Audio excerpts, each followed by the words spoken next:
बिस्मिल्लाहिर्रहमानिर्रहीम। अस्सलाम वालेकुम नाज़रीन, प्रोग्राम मुकाबले में मेरे और आमिर मतीन साहब की तरफ से खुशामदीद कहेंगे तमाम देखने वालों को। इस वक्त पाकिस्तान के अंदर तमाम जो अपोजिशन जमातें हैं वो सियासी कैदियों की रिहाई के लिए जिद्दोजहद मुतफ़क़ा तौर पर करने के लिए तैयार नजर आ रही हैं और हुकूमत के खिलाफ अब नजर आ रहा है कि मुश्तरका तौर पर एक हिकमत अमली भी तैयार कर ली गई है। लेकिन सवाल ये है कि या ये जो इत्तेहाद तरतीब पाया है ये मुल्क को, पाकिस्तान को बहरान से बाहर निकाल पाएगा? इसके ऊपर ज़रा मुफस्सल गुफ्तगू करेंगे।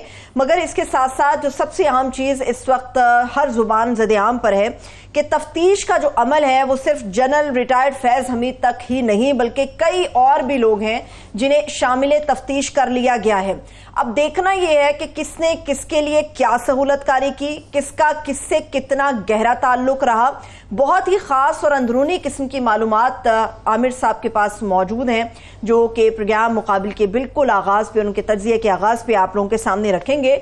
और इसके साथ साथ पाकिस्तान का एक और बहुत बड़ा मसला वो हमारा सोशल मीडिया का नेटवर्क है कि सोशल मीडिया मुकम्मल तौर पर स्लो नज़र आ रहा है। सोशल मीडिया के ऐप्स देखें तो वो भी डाउन जा रही हैं। $500 मिलियन का नुकसान अब तक हो चुका है। लाखों अफराद पाकिस्तान के अंदर बेरोजगार हो चुके हैं। मगर शाबाशी है कि हमारे वज़ीर IT और PTA दोनों ही ला इल्म है इस पूरी सूरत हाल से। और आमिर साहब, जैसे मैंने ये बात की, खास मालूमात हैं आपके पास, खास किस्म की खबरें हैं, वो जरा आगाज में हमें बताएं क्या जी है? मैं आजकल सारी खबरों का महवर वो जनरल फैज़ हैं। हमारा नहीं ख्याल था कि एक ज़माने में वो दहशत की अलामत थे कि उनके मतलब कोई बात नहीं की जा सकती थी, क्योंकि हमने उस वक्त भी हौसला किया था। जो आज खबरें हैं ये हमने ही ब्रेक की थी। उनके दौरे जब वो बिल्कुल दहशत का दौर था उस दौर में वो खबरें की हुई थी। मगर आज बड़ी अच्छी बात है कि वो कटहरे में और तमाम उनका एहतसाब हो रहा है। बहुत अच्छी, मैं तो समझता हूँ, शुरुआत है। मगर उसके अंदर हर कोई अपनी ना बेतुकी लड़ा रहा है और अपनी अपनी तशरीहें कर रहा है। मैं थोड़ा सा क्लैरिटी कर दूं और बिल्कुल फैक्ट्स पे रह के कि ISPR की जो प्रेस रिलीज आई है इसके 2 पैराग्राफ हैं। पहले पैराग्राफ में उन्होंने लिखा हुआ है कि जनरल फैज़ हमीद से मुतल्लिका 3 रिटायर्ड अफसरान को मिलिट्री कस्टडी में ट्रायल किया जा रहा है। अच्छा, ये इसके मुतल्लिक एक का नाम जो है वो ब्रिगेडियर गफ़ार है, एक ब्रिगेडियर नईम है और रिटायर्ड हैं दोनों, और एक साबिक कर्नल हैं। अच्छा, ये एक हिस्सा है। और दूसरा हिस्सा है कि इसके अलावा जो हैं सर्टेन रिटायर्ड अफसर and the accomplices for fomenting instability at the behest of and in collusion with vested political interest। So दूसरा हिस्सा उसका है जो सियासी मामलात में जनरल फैज़ की मुआवनत करते रहे और ताल्लुक रहा वो और लोग हैं। ये जो 3 नाम हैं, ये तीनों के तीनों ये नाम ये मेरे हाथ में पड़ी हुई है। ये जो टॉप सिटी के मालिक हैं कमर मुईज़ अहमद खान, नाम भी एक मर्तबा मैं ये ब्रिगेडियर नईम जो हैं XOC हैं रिटायर्ड, और ब्रिगेडियर गफ़ार हैं ये DDG वो रहे हैं। ये सुप्रीम कोर्ट की जो उनकी एप्लीकेशन थी कमर मुईज़ अहमद खान की, टॉप सिटी के मालिक, उन्होंने इन 3 और 100 नामालूम अफराद के नाम दी हुई थी। ये उससे मुतल्लिका हैं और उन्होंने अपनी एप्लीकेशन में ब्रिगेडियर रिटायर्ड गफ़ार के मुतल्लिक ये कहा था कि मेरे पे जो टॉर्चर, फिज़िकल टॉर्चर जो उन पर किया गया, उनको करंट लगाया गया और उनके ख़ानदान और एसोसिएट्स के ऊपर, उसके अंदर इनका नाम लिया गया। एक तो ये लोग हैं। अच्छा, ये सिर्फ नहीं है, दूसरी एक खबर चल रही थी साकिब नसार साहब के मुतल्लिक। उन्होंने जो है इसकी वो दी है, कॉन्ट्रडिक्शन किया है इसको कि वो गिरफ्तार नहीं है। उन्होंने लंदन से बयान दिया कि मैं तो लंदन में बैठा हुआ हूँ, उनकी गिरफ्तारी नहीं हुई। मगर मैं ये खबर दे देता हूँ कि उनके ऊपर तफ्तीश जारी है और वो तफ्तीश भी जो उनके मुतल्लिक है वो ये टॉप सिटी के मालिक मुईज़ खान के हवाले से है कि जब इनके ऊपर ये पकड़ा गया और उसके बाद ये अदालत के छूट गए, फिर एक कोशिश की गई, सुप्रीम कोर्ट में इनके खिलाफ एप्लीकेशन दी गई, तो जस्टिस रिटायर्ड चीफ जस्टिस साकिब नसार ने इनको अपनी चेम्बर्स में बुलाया। अच्छा, इस तरह का जो ज़ाती नौयत का, जो दवाइयों से रिलेटेड कोई और इस तरह के जो मामलात होते थे, वो उनको अपने चेम्बर के के अंदर उनके मामला निपटाते थे। ये बहुत उनका एक आम रिवाज था कि किसी को डांटना डपटना होता था, जो कानून से मैं समझता हूँ एक होता है तरीकाकार, मगर बालातर जो चीज़ें थी वो ज़्यादातर उनके चैम्बर में होती थी। और इनको बुलाया गया, ये मैं इसके गवाह भी मौजूद हैं, मैं वो कॉन्ट्रडिक्ट करेंगे तो मैं वो हाजिर भी कर दूंगा। वैसे तो ये मोइज़ अहमद ख़ान ने ये अपनी ये उन्होंने लिख के भी काफ़ी सारी चीज़ें दी हुई हैं। उनको बुलाया गया और उनको खड़ा रखा गया, कुर्सी नहीं दी गई और डराया धमकाया गया, बहुत बदतमीज़ी की गई कि मैं आपको FIA के में जमा करा दूंगा, नैब में करा दूंगा, अंदर करा दूंगा, समझते क्या आप अपने आप को ये वो, तो आपने क्या ये वो। उन्होंने कहा जनाब मैंने ये कानूनी तौर पे जो है, ज़ाहिर है अगर उन्होंने कानूनी तौर पे ये मामला ना किए होते तो जितनी उनकी दूरबीन से छानबीन की गई तो कहीं ना कहीं तो पकड़े जाते, वो नहीं कुछ निकला, इसलिए वो अदालतों से सुरखरू हुए। उनके जनाब ये आपकी अदालतों के अंदर जो है ना, मैं ही एप्लीकेंट हूँ, मैं ही गया हूँ कि मेरे साथ ये जुल्म हुआ हुआ है, तो मैं तो विक्टिम हूँ, आप मुझे बुला के धमका रहे हैं। तो उन्होंने कहा मैं अपने सारे ये जो केसेस हैं डराने के लिए मैं अपने पास बुला लेता हूँ, ये बिल्कुल जो है वो ये बिल्कुल बुला लें तो कानून के मुताबिक ही करना होगा। तो वो जब नहीं दबे, उनको दबाने के कोशिश की गई कि वो भाग जाएं, और फिर आपने क्या करना है, फिर वो ये बाकायदा उनके ऊपर जो है ये जस्टिस साकिब निसार साहब ने ये किया। फिर बशीर मेमन साहब जो उस वक्त DG FIA थे और इस बात के गवाह हैं, उनकी ड्यूटी लगाई गई कि इनको चेक करें जो इनके खिलाफ एप्लीकेशनें हैं। तो उन्होंने जो तफ्तीश की, जो मेरी इतला है, जो कि मैंने कंफर्म भी की है, उन्होंने कहा जनाब कि ये ठीक कह रहे हैं, इनकी तमाम जो कागजात हैं वो प्रॉपर हैं, कानूनी हैं। तो उसके बाद फिर वो कुछ कर नहीं सके, मगर तफ्तीश ये हो रही है कि साकिब निसार साहब ने ये जो इनके ऊपर प्रेशर था, क्योंकि वो पहले ही जनरल फैज़ की तरफ से उनके घर के ऊपर जो है 400 तोले सोना गया, उनके करोड़ों के वो गए, जवाहरात गए, घड़ियाँ गई, और उनके घर के बाद आपस में बंदर बांट की जा रही थी नीचे। वो CCTV कैमरा में के अंदर वो शायद मौजूद हैं, उनके दफ्तर के ऊपर भी रेंजर्स के जरिए अल्लाह बोला गया। तो वो क्योंकि वहाँ से प्रेशर आ रहा था, तो इस बात की तफ्तीश हो रही है कि साकिब निसार भी जो ये कर रहे थे तो क्या उसी प्लॉट का हिस्सा थे। सो ये तफ्तीश हो रही है, वो इल्सर मुल्क से बाहर है, गिरफ्तार बिल्कुल वो नहीं है, मगर ये तफ्तीश उनके ऊपर हो रही है। तो ये एक वो शामिल तफ्तीश है या सिर्फ तफ्तीश का तफ्तीश अभी ये हो रही है। वो उनको जब वो आएंगे या वो होगा तो मेरा ख्याल है शायद इस बात का इम्कान है कि शामिल तफ्तीश किया जाएगा कि ये प्रेशर कहाँ से आ रहा था, कौन उनको कह रहा था कि ये आउट ऑफ द वे जाके अपने चैम्बर के अंदर किसकी ये वहां पे वो डरा धमका रहे थे। सही है, ठीक और है। ये क्या तरीकाकार था। अच्छा, एक डर तो और भी आमिर साहब बहुत ज्यादा हो गया, वो ये डर है कि तमाम ओपोजिशन की जो सियासी जमातें हैं वो उन्होंने इकट्ठ कर लिया है, और इकट्ठ का मकसद उनका ये है कि मुल्क को बहरान से निकालना है। इस वक्त उस इकट्ठ को करवाने के लिए जो खिदमात सर अंजाम दी जा रही है साबिक वफाकी वजीर मोहम्मद अली दुरानी साहब की तरफ से, वो भी हमारे साथ मौजूद है। सर बेहद शुक्रिया आपके कीमती वक्त के लिए। ओवर टू यू आमिर साहब। बहुत अच्छी बात है, मैं दुरानी साहब से इसका ओपिनियन लूंगा। मैं सिर्फ 2-3 मिनट दुरानी साहब की इजाजत से, इसका दूसरा पहलू जो है वो ये है कि जो ISPR के अंदर वो अडियाला जेल के हवाले से है कि वहाँ महीना पहले सुप्रिटेंडेंट साहब और 1-2 और ऑफिशियल्स जो हैं उनको मोहम्मद अकरम साहब उनको सस्पेंड कर दिया गया था, अब उनको गिरफ्तार कर लिया गया है। उन पे ये इल्ज़ाम है कि वो इमरान खान के साथ सियासी लोगों का और जनरल फैज़ के भी राब्ते करवा रहे थे। और मेरी इतलाएँ ये हैं कि गालबन वो जब जाते थे जेल से को अदालत में तो उस वक्त ये डिप्टी सुप्रिटेंडेंट साथ होते थे, तो उस दौरान में ये पैगाम रसानी की जाती थी। और तफ्तीश का जो एक हिस्से में जुल्फी बुखारी भी शामिल हैं, सिर्फ वो कि उनकी भी पैगाम रसानी की जा रही थी, और भी लोग हैं। तो ये तफ्तीश का दूसरा पहलू है जिसके अंदर वो जारी है कि बाकी उसका तीसरा पहलू कि 9 मई में जब वो शवाहिद आएंगे कि क्या ताने बाने निकलते हैं, वो एक अलग बात है। मगर बात ये है जो बुनियादी तार जो मैं दुरानी साहब से बाद में पूछना चाहूँगा वो ये है कि अभी जनरल फैज़ जो है ना एक फैशन बन गया है कि जब ताकत में लोग होते हैं कोई डर के मारे उनके खिलाफ बात नहीं करता। और अभी जिस तरीके से नून लीग की मैं सुन रहा हूँ और पीपल्स पार्टी की भी आ रही हैं, अपने दौर में उनके पीपल्स पार्टी के लोगों से भी बहुत अच्छे तल्लुकात थे और हर कोई कोशिश करता था उनके साथ अच्छे तल्लुकात रखने की, और वो राब्ते में थे। नून लीग भी, जिस तरह ख्वाजा आसिफ साहब ने इकरार किया है कि उनको भी 2019 तक में भी ऑफ़र की गई थी हुकूमत हटाने की, और उनके भी राब्ते आखिरी वक्त तक मैंने ये खबर दी थी कि नवाज शरीफ के बहुत ही करीबी एक साथी हैं जो कि लाला मूसा से ताल्लुक़ है, उनके थ्रू एक एमिसरी भिजवाया गया था लंदन में कि हमारी तरफ भी गौर करें जनरल फैज़ को लगवाने की। और आज ख्वाजा आसिफ साहब ये इकरार कर रहे थे कि जब एक्सटेंशन का नहीं हुआ तो उनका जी चंद महीने की एक्सटेंशन करते हैं ताकि जब तक उनकी सीनियरिटी जनरल फैज़ की आ जाए, ये पॉसिबिलिटी भी हुई थी। सो बुनियादी बात यह है कि सारी ही पार्टियां, सिर्फ पीटीआई नहीं, नून लीग भी और पीपल्स पार्टी भी अपने दौर में उनके साथ ताल्लुक़ में रहती थी।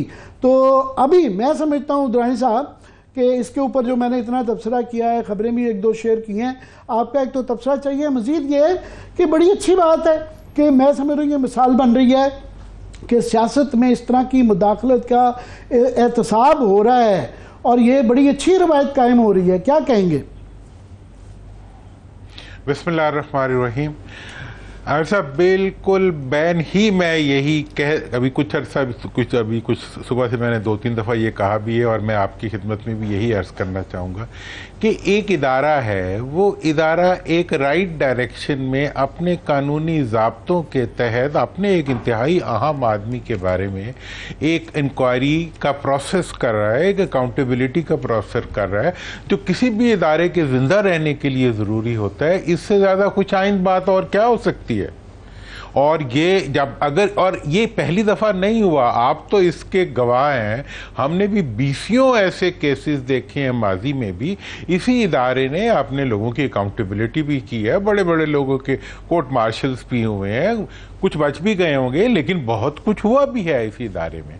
तो लिहाजा जो इदारे जिंदा रहते हैं वो तो इसी तरह रह सकते हैं कि वो अपने अफराद को उनको चेक करते रहते हैं, लेकिन इस सारे अमल के अंदर आमिर साहब जो अफसोसनाक रवैया है वो हुकूमत का है कि एक इदारा अपने लॉज के अंदर, अपने कानून के तहत अपने किसी फर्द के बारे में एक इंक्वायरी कर रहा है, लेकिन दूसरी तरफ एकदम से ढोल की ताप शुरू हो जाती है और डडोरा शुरू हो जाता है कि जी, और उस मामले की वो पॉलिटिकल कॉनोटेशंस और लिंकेजेस डेवलप किए जाते हैं जिसकी वजह से ना, एक तो वो जो प्रोसेस चल रहा होता है अकाउंटेबिलिटी का वो इफेक्ट होता है, उसके साथ ही अवाम के अंदर उस इदारे के बारे में मुख्तलिफ किस्म के गुमान पैदा होते हैं और असल चीज़ जो है वो उस गर्द में छुप जाती है। और इनका प्रोपेगेंडा वज़ीर आज़म एक मुंह से बोलते हैं तो वो उधर ही जाके 9 मई के वाक़े को इन्होंने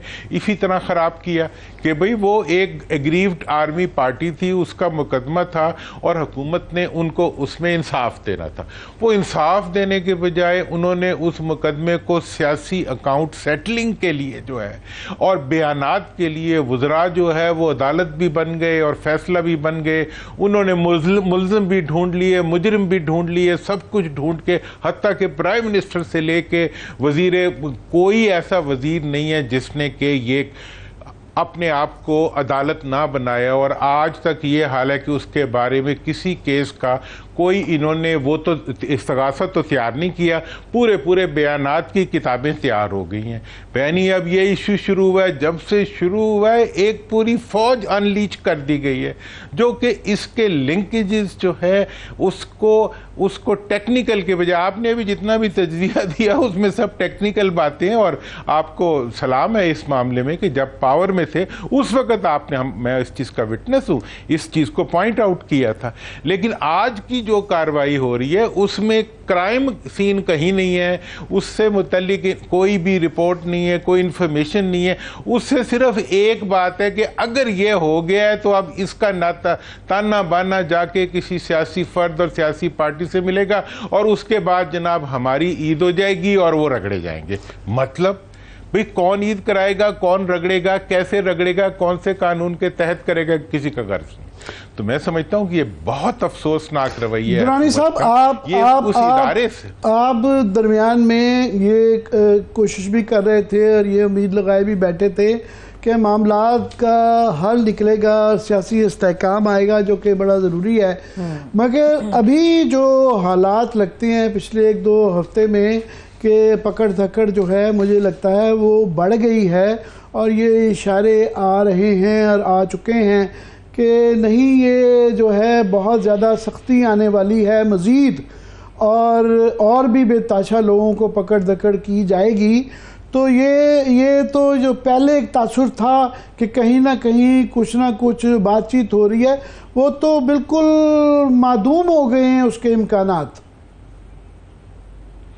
सर देखें, मादूम से ही मतलब वो जाहिर होते हैं और जाहिर से ही मादूम होते हैं। मैं तो इस मामले में बड़ा क्लियर हूँ, लेकिन जो चीज़ कांस्टेंट है वो बड़ी इंपॉर्टेंट है।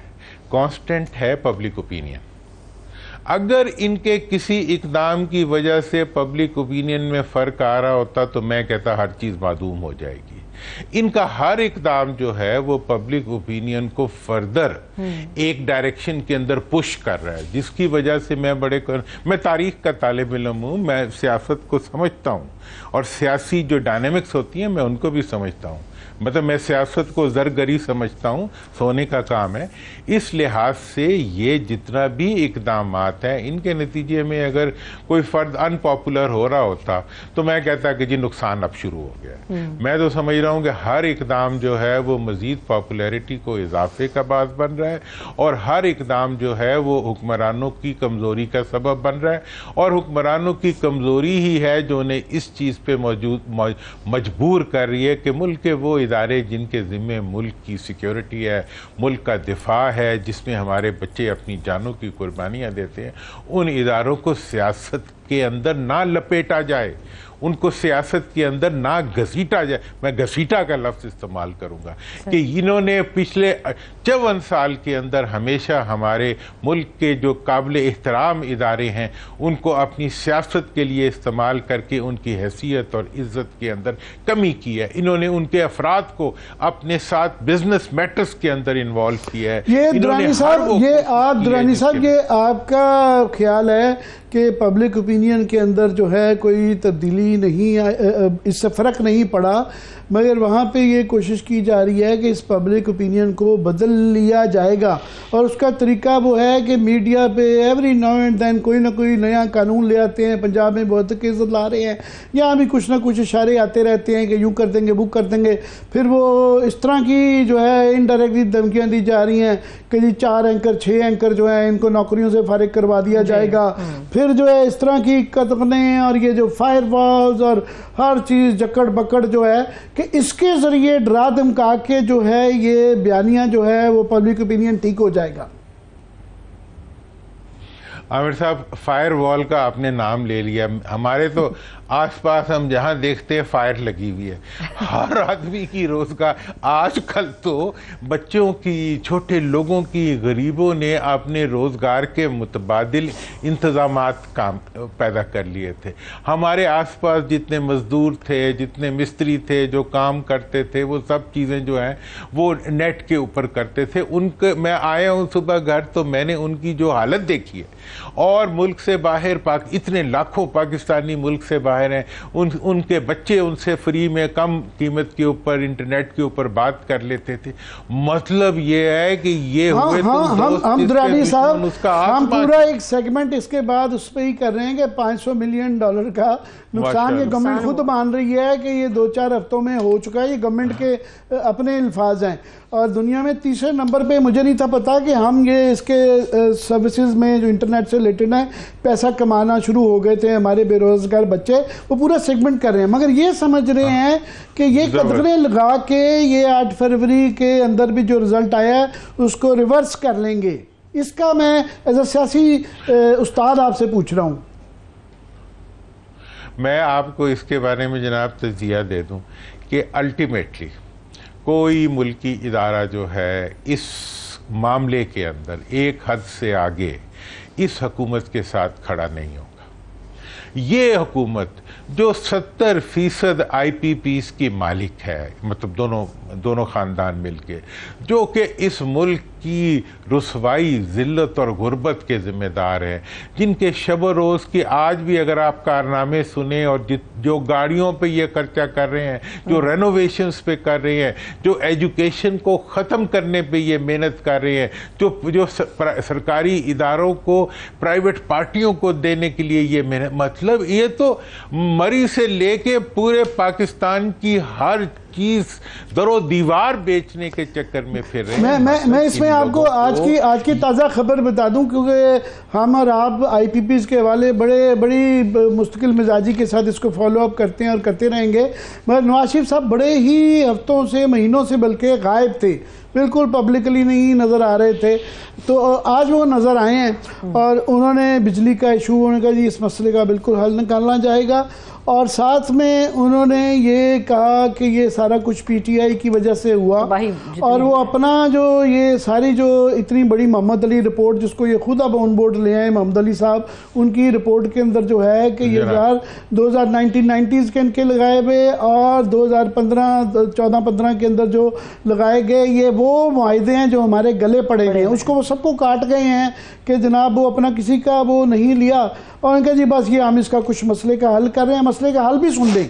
दूसरी मज़े केस खबर ये थी कि शहबाज शरीफ साहब जो उनके साथ बैठे हुए थे, उन्होंने कहा जी हम जो है ना, पहले उन्होंने एक पता नहीं अनजाने में कोई उनको गलत ब्रीफ किया गया था या नासमझी में ये कह दिया वैस लगारी साहब ने, उन्होंने कहा जी हम दरामदी कोले की बजाय लोकल कोला करेंगे। तो हमने, हमारे प्रोड्यूसर साहब अकबर खान आपको पता है इसके पीछे पड़ गए हैं, उन्होंने कहा जनाब ये पॉसिबल नहीं है। चीनी भी कहते हैं ना पैसा है, ना तकनीकी तौर पे कर सकते हैं, ना लॉजिस्टिकली आप इतनी दूर से कोयला रेलवे लाइनें नहीं ला नहीं सकते। तो आज उन्होंने नई एक गोली कराई है, उन्होंने कहा जी हम असल में पुराना कोयला दरामदी और लोकल कोयले को मिक्स कर देंगे। अब एक नई पता नहीं कहाँ से ये फार्मूले लेके आ रहे हैं कि बुनियादी जो तफ्तीश है वो करवा नहीं रहे हैं, दाएं बाएं आएं बाएं शाएं। जब ये कोलों वाले पावर प्लांट्स बने थे उस वक्त बड़े बड़े इश्तिहारात छपवाए थे मियां शहबाज शरीफ साहब ने कि जी इतने सस्ती उसके अंदर ये कम की मियां साहब के ज़माने कम कीमत में ये प्रोजेक्ट कंप्लीट हो गया और इतने क्या एक यूनिट मिलेगा। उस वक्त भी एक कहानी थी। मतलब ये पूरा कौम जो है ये इश्तिहारों पे चल रही है, पूरी हुकूमत जो है वो उनकी कारकर्दगी जो है वो इश्तिहारों की फिल्म की सूरत में पर्दा सीमी पे चल रही है। मतलब इसका तो आप देख लें कि क्या सूरत हाल है। तो इसलिए इन्होंने देने के लिए इनके पास आवाम को दुख इसके अलावा कुछ नहीं है, और उन दुखों से तंग अवाम जो है वो आज भी इनके साथ नहीं है और कल भी नहीं होंगे और परसों तो बिल्कुल ही नहीं होंगे। लिहाजा ये जो मेरा जो सियासी तज्जिया है उसकी बुनियाद पहले इलेक्शन के दिन से आप गवाह हैं, मेरी यही बुनियाद है और मेरी आज भी यही बुनियाद है कि अब इनका जो तरीका वारदात है वो एक्सपोज हो चुका है। और इनका माजी ये था कि माजी में ये मुल्की इदारों को अपने साथ घेर लेते थे, अपने साथ इन्वॉल्व कर लेते थे। अब वो भी दिन ब दिन इनसे अपने आप को डिस्टेंस करते जाएंगे। ये आपका जो आपने अभी कहा कि वो जो इदारे हैं इनसे दिन ब दिन डिस्टेंस करते जाएंगे, इसके कोई क्या शवाहिद हैं? और मैं आता हूँ इस वजह से कि आपकी जो नई काविश है अपोजिशन अलायंस जो आप किया, पहले भी ये अलायंस थी मगर इसके अंदर अब जमात इस्लामी गो के जुज़वी तौर पे लिमिटेड वे में शामिल हुई है। तो ये क्या आप इसके अंदर देख रहे हैं कि इनसे वो इदारे डिस्टेंस कर रहे हैं, जबकि उनका क्लेम है कि हम तो एक पेज पे भी नहीं, पेज पे जपियाँ पपियाँ बहुत ज़्यादा बढ़ गई हैं। देखें इनका पेज जो है ना उससे बड़ा तो नहीं हो सकता जितना खान साहब का था बाजवा साहब के साथ, उतना पेज तो इनका भी नहीं है। वो तो सुबह शाम मिला करते थे, ठीक है ना जी। फिर भी ये पेज वाली कहानियां जो है ना ये तो अब हो गई हैं ख़त्म। ठीक है ना जी। अब तो किसी हद तक प्रोफेशनल और एक हुकूमती रवैया, ये पेज का मामला वैसे भी ख़त्म होना चाहिए। पेज कुछ नहीं होता, हुकूमत होती है, हुकूमती इदारे हुकूमत के साथ होते हैं। ये हुकूमती पेज की सियासत ये जो सफ़े की सियासत है, इसको अब ख़त्म होना चाहिए और ये तमाम इदारों को इस चीज़ का एहसास होना चाहिए। और है भी, मेरा ख्याल है कि ये पेज का मामला नहीं है, ये ड्यूटी का मामला है। हर एक ने अपनी अपनी ड्यूटी करनी है। जिसकी ड्यूटी, जिसका काम सियासत है वो सियासत करे, जिसका काम खिदमत है, मुल्क की दफा है, मुल्क के लिए कुर्बानी है, वो अपना काम करें। लेकिन इनकी पूरी कोशिश होती है कि ये हाथ पकड़ के, बाजू पकड़ के, किसी तरीके से भी खींच के अपने मफाद के लिए किसी को इस्तेमाल कर ले। अख्तियार इनका है, इख्तियार इनको, जी ये वजीर, ये तो जी हमने किसी के कहने पे लगा दिया। तुम वजीर आजम क्यों बने हुए हो? फिर छोड़ दो। अगर तुम्हारे पास अख्तियार नहीं है तो क्यों ऐसा अख्तियार लेते हो जिसको तुम अख्तियार को इस्तेमाल नहीं करते और रोते भी हो? एक हाथ से खाते हो, दूसरे हाथ से रोते। वो छोटे बच्चे होते हैं ना, वो रो भी रहे होते हैं और खा भी रहे होते हैं। ये उसी किस्म के मजलूम है। तो इस लिहाज से मैं ये समझता हूं कि इस वक्त अपोजिशन की जितनी पार्टीज हैं उनको इस चीज़ का एहसास हुआ है। और जब हम इकट्ठे बैठे हैं 2-3 दिन पहले, मुझे बहुत, और ये जो इकट्ठ था ये मेरी काविश नहीं थी, ये उन तमाम जो कायदीन जो वहाँ मौजूद थे उन्हीं की आशीर्वाद से और उन्हीं के बिहेस्ट के ऊपर मैंने ये जिम्मेदारी की कि मैंने सबके लिए एक दावत का उन सबके कहने पे हम इकट्ठे हुए। और उसके अंदर एक चीज़ जब वो हम रख भी रहे थे उस वक्त भी यही हुआ था कि जी इसके बारे में ये तय था कि जी हमें पहली किस्त के अंदर जितनी पार्टियां जो हुकूमत के अंदर नहीं है, अपोजिशन में है, उनको आपस में इकट्ठा होना चाहिए। ये तजवीज़ ये बताइएगा दुरानी साहब के एक बुनियादी यहाँ पे सवाल ये है कि क्या मूड क्या है इस आपकी अपोजिशन अलायंस का कि आपने एहतजाज के ज़रिए, मुज़ाहमत के ज़रिए ये अपनी जो है चीज़ें मनवानी हैं या इस्टेब्लिशमेंट से बातचीत के ज़रिए? क्योंकि माजी में काफ़ी सारे आपके अरकान ये कहते रहे हैं कि हाँ हुकूमत से बातचीत का फ़ायदा क्यों नहीं, क्योंकि ये बेइख्तियार है। तो इख्तियार वाले लोगों से बात की जाएगी। तरीक़ेकार क्या होगा इसका? देखिए जनाब, पहला बात जो है इसमें वो तो ये है कि ये जो सारी इसकी काविश है, इस काविश के पीछे जो सबसे मोटिवेटिंग फोर्स थी वो तो पब्लिक प्रेशर है। और सब पार्टीज का ये ख्याल है कि मौजूदा देखिए सियासत में तो बहरहाल हर पार्टी के लिए, हर पार्टी ने अपने पॉलिटिकल फ्यूचर को देखना होता है, उसका राइट होता है।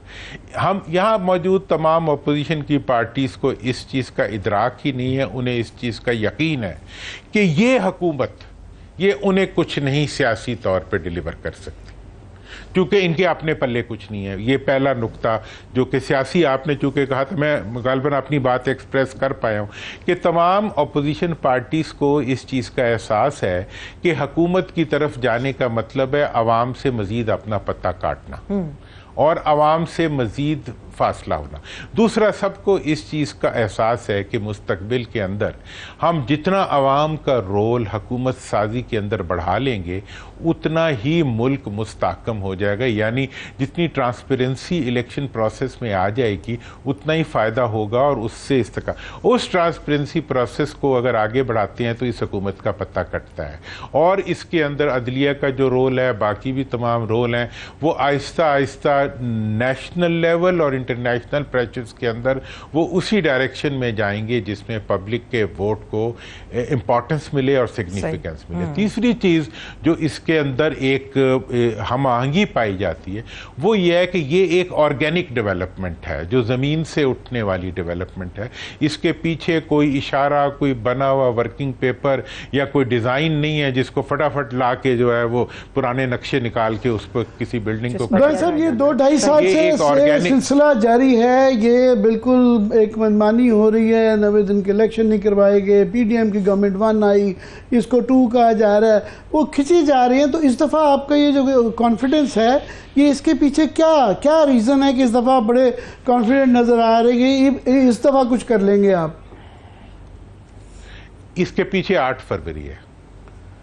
अगर अवाम जो हैं वो पुलिस से लेकर, इंतज़ामिया से लेकर, इलेक्टेबल से लेकर हर एक के प्रेशर को उठा के उसके मुंह पे मार सकते हैं, अगर अवाम जो है वो गुमे हुए उम्मीदवारों को ढूंढ के उनको निकाल के वोट दे सकते हैं, तो इसका मतलब ये है कि अब ये वो वोटर नहीं रहा जिसको माजी में आप मार के, डरा के, धमका के अपने साथ चला लेते थे। अब जो है वो अपना स्टांस और अपनी पोजीशन चेंज कर चुका है। मैं वो बेशुमार वाकया सुना सकता हूँ, इस वक्त टाइम नहीं है, उसमें मैं नहीं जाऊंगा, जिसके अंदर अवाम ने हर किस्म के दबाव को सिर्फ रिजेक्ट नहीं किया बल्कि डिसीव किया है। और वो लोग जो के दहशत बन के उन पे आए थे, उनको उन्होंने मजाक बना के उड़ा दिया और उनकी गाड़ियों में बैठ के उनके खिलाफ जाके वोट दिए। वो कहते हैं आगे भी एंजी करांगे। तो लिहाजा इस वक्त की जो सूरत हाल है उसके अंदर जिस चीज ने मुझे मोटिवेट किया और इन तमाम पार्टी ये वो अभी लाएअमल क्या है कि इसकी आपकी जो कि 1 2 3 4 हम यहाँ से आगे ये करेंगे, वो कब तक सामने आएगा? देखें, इसका लाएअमल जो है, सबसे पहला लाएअमल तो ये था कि हमने ये तय किया था कि हम इकट्ठे बैठेंगे और अपने ख्यालात एक दूसरे से शेयर करेंगे। और इसमें आपने देखा होगा, हमने मीडिया को भी नहीं इनवाइट किया था। ये एक बिल्कुल क्लोज मीटिंग थी और बड़ी इंटरेस्टिंग बात थी कि किसी को पता भी नहीं था कि हो रही है कि नहीं हो रही। और हमारे जितने भी कायदीन शरीक हो रहे थे उन्होंने भी किसी से बात नहीं की कि ये है नहीं है क्या, और वो हो गई और बाकायदा थी, तयशुदा थी, सबके ताउन से थी। मतलब फजलुर रहमान साहब से लेके इमरान खान से होते हुए तमाम जितने लीडर थे, अब रई साहब और इतना अपने महमूद खान साहब, पीर साहब, सबके नोटिस में थी कि ये मीटिंग हो रही है और ये सब इकट्ठे हुए। और इस इकट्ठे होने के बाद मैं समझता हूँ कि ये एक स्टेप था जिसके अंदर एक आपस की एक ताल्लुक साजी का अमल शुरू हुआ। आइंदा जो है, पहले सबसे बड़ा तो ये था कि जो अभी तक का एक चीज़ जो इसके आड़े आती थी वो पीटीआई और जेयूआई की टेंशन, बड़ी लव हेट रिलेशनशिप चलती रहती थी, बात चलती थी, पीछे हो जाती थी, कोई बयानात आ जाते थे। आपके ख्याल में उनके जो आपस के जो रकाबत या तल्लुकात की खराबी वो क्लियर हो गई है, मामला दुरुस्त हो गए हैं? मेरा तो ये ख्याल है कि मतलब बहुत ही, जिसे कहते हैं ना कि एक गुफ्तगू के काबिल माहौल बन गया है, बातचीत का माहौल बन गया है, गपशप का माहौल बन गया है सब पार्टियों के दरमियान। मैं आगे बढ़ के बात करता हूँ कि जितनी पार्टियां वहां मौजूद थी वो आपस, आप समझे ना, जाते हुए हमें कोई खबर दे जाएं कि इसका हम क्या, कोई इसमें खबरियत क्या है हमारे लिए, व्हाट इज टू डू। हाँ, अब आपके लिए असल में आप हमारे से वही चीज पूछते हैं जो हमारा प्रोफेशन नहीं है। हमारा प्रोफेशन तो सियासत को आगे बढ़ाना है। तो मैं आपको ये खबर दे सकता हूं कि ये अमल जो है, हाँ, ये ऑर्गेनिकली ये बूटा लग गया है, अब ये बूटा बड़ा ही होता जाएगा। इसको नजर रखें, इसके नजर रखें, आप ये कह रहे हैं। हाँ। चलिए, बहुत बहुत शुक्रिया दुरानी साहब आपका। ये बूटा बड़ा होता जाएगा। चलिए, बहुत शुक्रिया मोहम्मद अली दुरानी साहब हमारे साथ मौजूद थे। अब एक ब्रेक की तरफ चलते हैं, ब्रेक से वापस आएंगे तो पाकिस्तान के हवाले से हम बात कर रहे होते तो पाकिस्तान में मौजूद नौजवानों की, सोशल मीडिया की और तमाम फ्रीलांसर्स के हवाले से भी गुफ्तगू कर रहे होते हैं। सोशल मीडिया के ऊपर बंदिश तो बहुत ज्यादा है, मगर इनफैक्ट हो क्या रहा है पाकिस्तान में, ब्रेक से वापस आके आप लोगों के साथ डिस्कस करेंगे।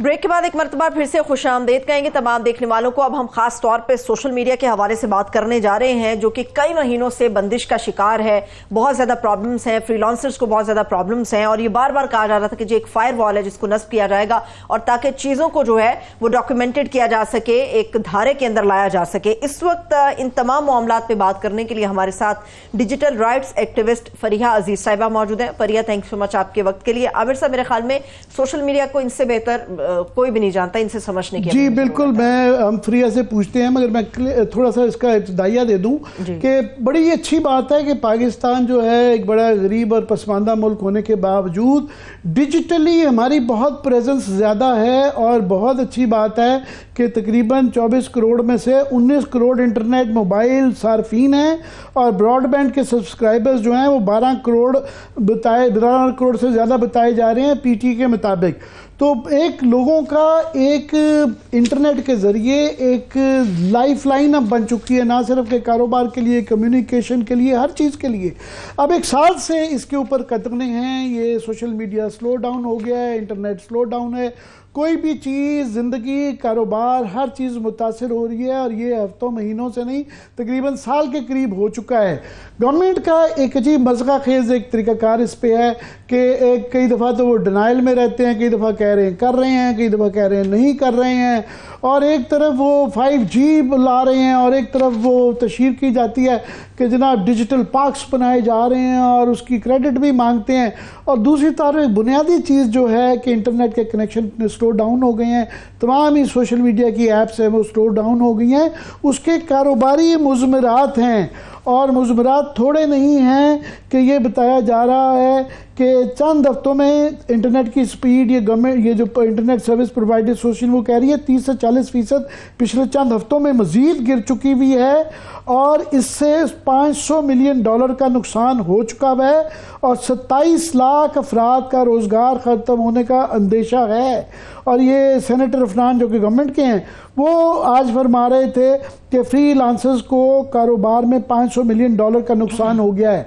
अच्छा, फ्री लांसर्स वो हैं जो बेचारे बेरोज़गार बच्चे बैठे घर में इसके ज़रिए कुछ ना कुछ दुनिया में कमा रहे हैं। और ये गवर्नमेंट की अपनी रिपोर्ट है कि ये ग्लोबल दुनिया भर में 19 मिलियन 1 करोड़ 90 लाख इसके टोटल फ्री लांसर्स हैं, जिसमें पाकिस्तान तीसरे नंबर पे है कि 23 लाख पाकिस्तान में फ्री लांसर है। गरीब बच्चा जो घर में इंटरनेट के ज़रिए अपना रोज़गार कमा रहा है, और ये कोई 5.5 लाख के करीब जो है ये इसके अंदर जो हैं वो पाकिस्तानी जो है मौजूद हैं।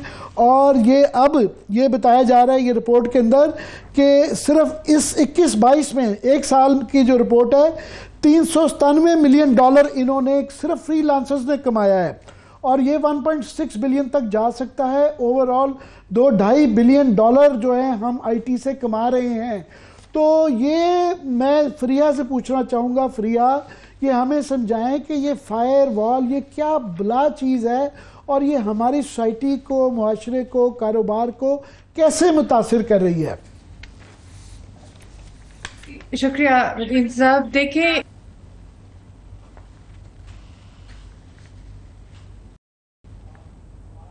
इस्तेमाल हो रहे अमूमन एक फायरवॉल आपके जैसे लैपटॉप में भी होती है कि हार्मफुल या नुकसानदेह जो नेटवर्क ट्रैफिक है उसको रोकने के लिए। हमें ये बताया जा रहा है, मिनिस्ट्री की तरफ से आज भी ये बयान आया कि ये साइबर सिक्योरिटी के लिए, लेकिन हमें पता है कि ये पॉलिटिकल कंट्रोल और इंफॉर्मेशन कंट्रोल के लिए कोई चीज़ लाई जा रही है।